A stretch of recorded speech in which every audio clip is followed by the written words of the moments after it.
Well, today is the feast of St. Patrick, but it's feeling different this year. The St. Patrick's Day Parade in New York is canceled for the first time in 258 years. And in Ireland, all pubs and bars are closed today. The parade in Dublin usually draws 500,000 people, but only a few tourists were on the streets of the Irish capital today. Church bells across Ireland rang out after Mass this morning, and Ireland's Archbishop invited people to recite the prayer of St. Patrick. EWTN contributor Colm Flynn tells us the story of St. Patrick, one of the most famous Catholic saints.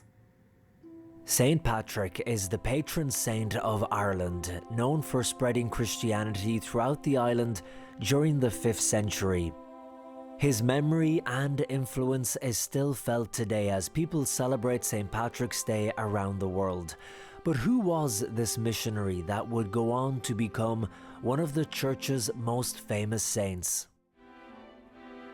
St. Patrick was not actually Irish. He was born in Britain and was sold as a slave and sent to Ireland. And he was a shepherd slave there for 6 years. He was cold, lonely, isolated. He was only 16. Working in extremely harsh conditions, his faith started to grow. The faith that he had so casually dismissed in his youth suddenly became important to him.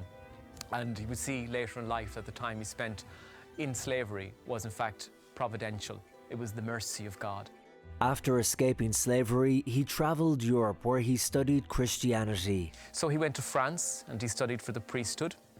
He was made a bishop and then he came back to Ireland. He returned to Ireland after having a dream that God wanted him to bring Christianity to Ireland. And he couldn't get this out of his head. It was as clear as crystal to him that this was something that he had to do.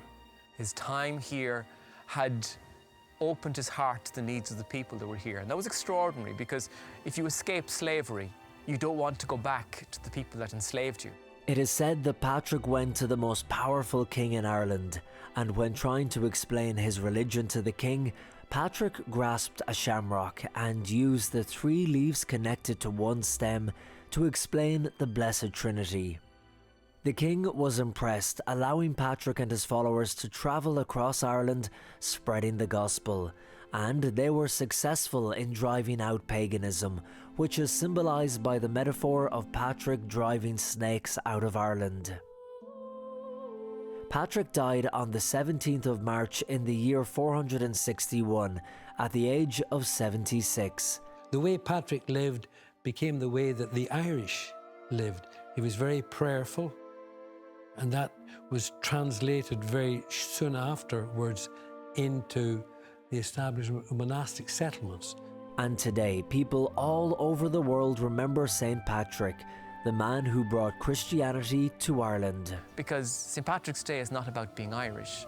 St. Patrick's Day is about being Christian. Colm Flynn for EWTN News Nightly.